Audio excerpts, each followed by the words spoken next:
Just a shell, man. And I have to say, I kind of feel for Olivier in that way, because it's like he has this product that people loved. They loved so much they don't let it be itself anymore. Yeah, it's no longer a braids. Yeah. It's like he sold. It's like what was his vision has been kind of co-opted by all these DIY hackers. I know Olivier loves that. He's always been about sharing and open community, and the community also bringing in new ideas, which. It perpetuates. I mean, I guess new that's cool what things to happen. Like you see, like people like Matthewson. I think it's for DIY though, like you're saying, because it is a DIY hacker community that's embraced that, and like it would be weird to like go into a store, or like you borrowed it from somebody and you're like, this is not, because it is a different thing. It is at totally that point. Different. That's running because he was doing that before, like. Olivier was building kits and was in the DIY community long before he got into Eurorack. He got in 2012. Right, the Shruthi and all that with the MIDI stuff. Pal, Shruthi, and all these synth DIY synths, and those people were doing that. They were repurposing and hacking up. He made everything open source even back then. That was always his ethos going into everything. So it was. I guess cool stuff's come out of it. It's just not really my thing. Yeah, everybody's got different flavors. I have friends that don't like that stuff either. Everybody has different flavors of what they want to do musically or what their end result application. I almost feel like if I was going to do it, I would just want to make a piece of hardware that was solely for that. Yeah. Just like this is the thing. It's like this is our DSP hardware. It's a platform. Here's a framework to get started. But see, it won't sell very much. That's the problem. So it's like a. I mean, and then you could offer alternate panels which relabel the things, but really, you're probably going to want a whole new. Some switches might be buttons. You might pull some things out. So there's no, but it kind of is like this middle ground where it allows software hacker only people to do, which there's a lot of, the software is huge, so people are like, I know some C, I can do this, and so Another thing too that we touched upon it briefly too is like when you open it up to a community, it actually increases the longevity of a module far years behind when it was initial release date, because people keep coming up with new ways to you get tired of it, and then you can. You're like, I don't have to run it. I can run it in time. I can make it be a wavetable oscillator now, and it actually, like you look at clouds or a lot of like Olivier stuff. I think it's brilliant what he did, because it really, when you open it up to the community, they will generate new ideas and things you've never thought about, even using the module for, like what Matthewson is doing and some of these people, where you're like, oh yeah, that's cool, and then all of a sudden it becomes a brand new product without you having to even create anything. It's just, now it does this, and I'm going to play with this for 6 months or 5 months and use it in my set, or because I do that a lot, right? With the mutable stuff, I'll be like, this firmware is adding all this new stuff. It's like a brand new module, cool. Like, so you know what I mean? Like, it just, instead of it being fixed at one point, and I have modules. I have Dofer modules that I bought. How many years ago? 14 years ago, that I still use, that just do one thing. So I still love modules that I can count on them and do one function. They do it so extremely well.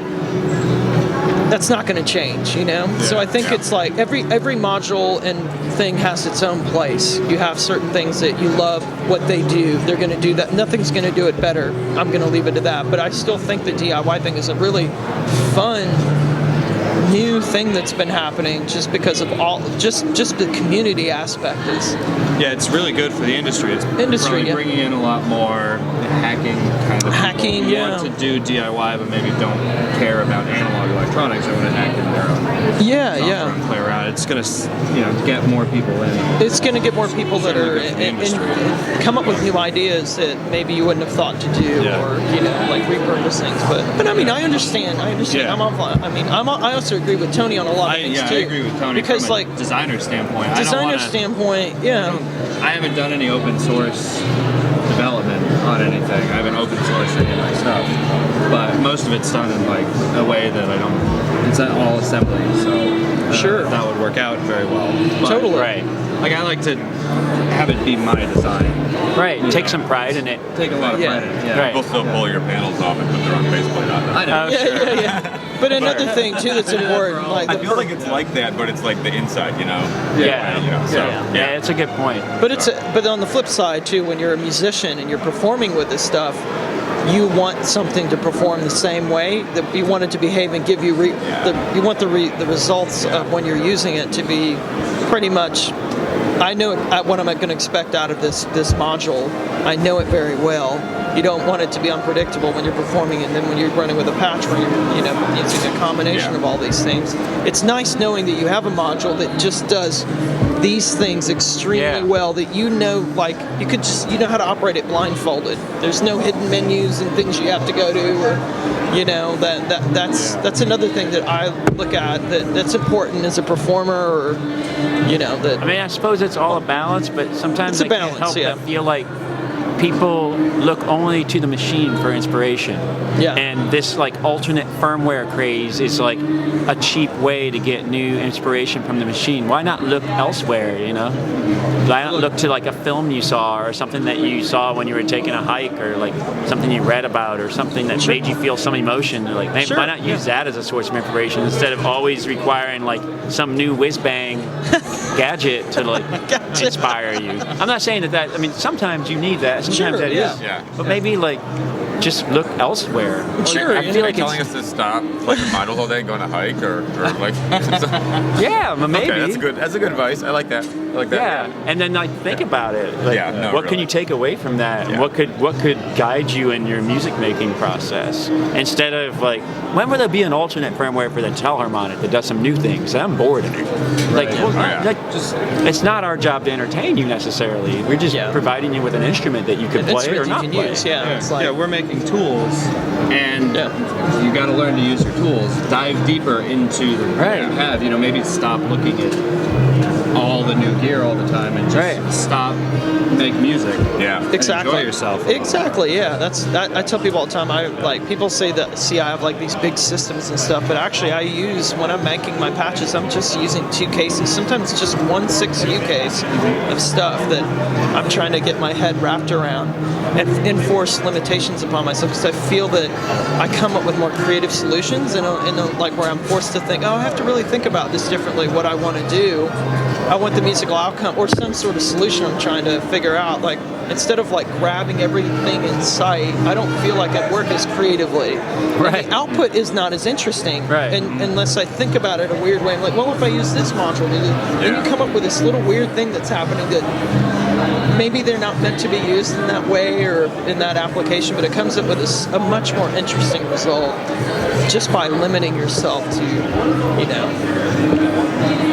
just a few things, like I work better that way. Some people need all that stuff, but I like simplicity and more minimalism, no limits are what, limitations. I feel like you're breaking rules in a little small environment. Oh, definitely. Rather than your environment be this giant system of 800 modules where you could just grab any function you want within a patch. Then you just end up patching between different filters that are all in your rack trying to get see which one sounds best. Then they all sound like filters. They all sound like filters. This one sounds like a filter too. Damn it. Yeah, but except for the one that has the old firmware. That's not a filter. That's just what I need. I love it. I don't want you to get the idea that I think it's bad to want to take inspiration from a new piece of kit, a new instrument or whatever. I mean, everybody does. Everybody gets excited about a new sound. Everyone gets excited about some new technology. I just feel like sometimes you need something else too. Something more than just that every once. Well, a lot of times. I don't know. I feel like for example, Mo sent me these recordings that we're going to release. And they're really good. Right? I think they're some of the best music I've ever heard him make. And then I later found out that they made them right after he discovered that they were. Well, maybe I shouldn't talk about this on here, actually. Oh yeah, no, it's cool. Yeah, no, no, but I mean, it's funny that you talk something about, really big happened in his life. Sure, in other words, and I feel like he was making music almost as like a way to like process that. Absolutely, emotionally, it's emotional, and almost like as a way to like travel through that period of really it's heavy funny. emotion, and then the music he makes is beautiful. Well, it's great because I tell people all the time, the best piece of gear you could ever give anyone is like a really engaging, life-changing piece of music or an album. To me, that's what I tell all the time. It's like, oh, you want to get me something for Christmas? I don't want a piece of gear. Recommend like the most awesome thing you've heard this year that changed your life. Yeah. Like that to me is worth more gold than anything, any piece of equipment.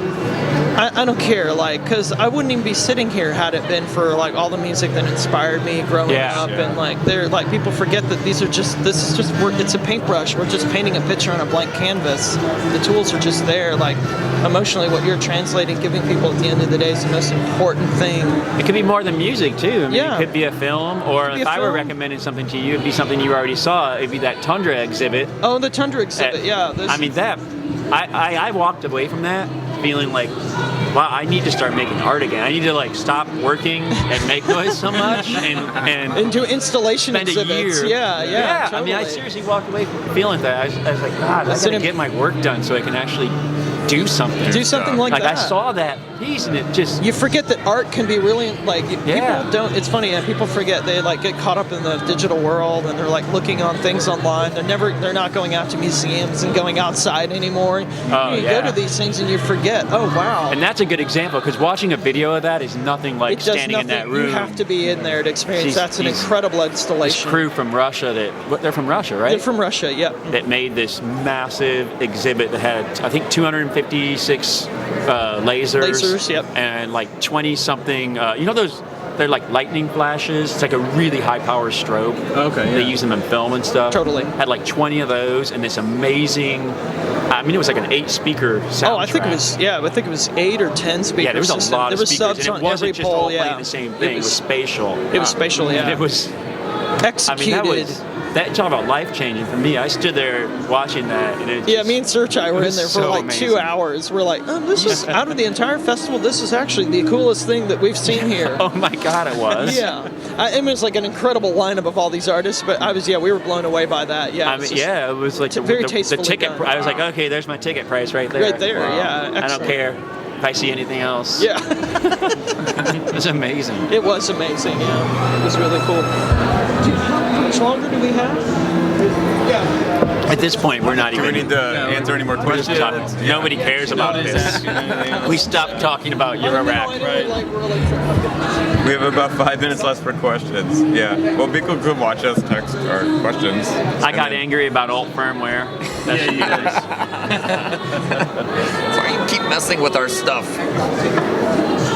I opened mine up though, so I could never complain about it. I'm going to say goodbye because I have to go do a performance real quick, but it was awesome hanging out with you guys. And yeah, man. I hope I didn't derail from the No, this was great. main conversation. I think this was it. Mostly should have been about Eurorack manufacturers. Talking about lasers. We answered some questions. Yeah, we answered a couple. I think we talked about it enough. We talk about Euro all day anyway.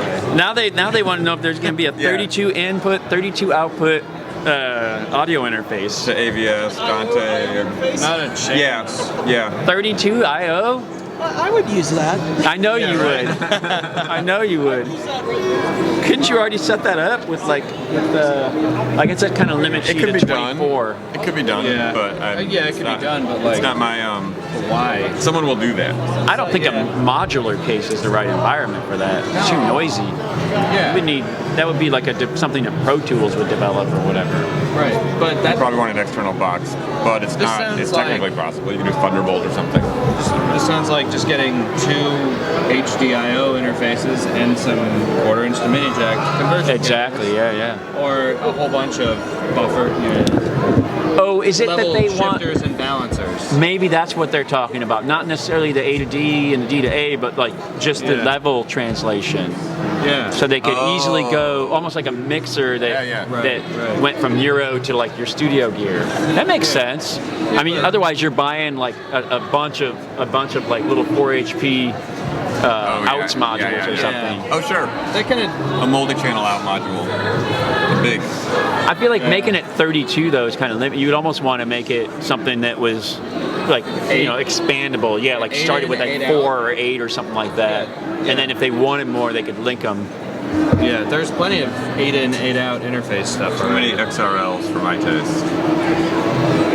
I don't understand. Oh, are they talking about an actual product? Is there an actual 32? No, they're saying it would make my day. 32IO would legitimize the Euro, and I think they're talking about using XLRs for balanced outputs. Is the modular word? So yeah, I don't know why you'd need to mount that in the 3U rack space.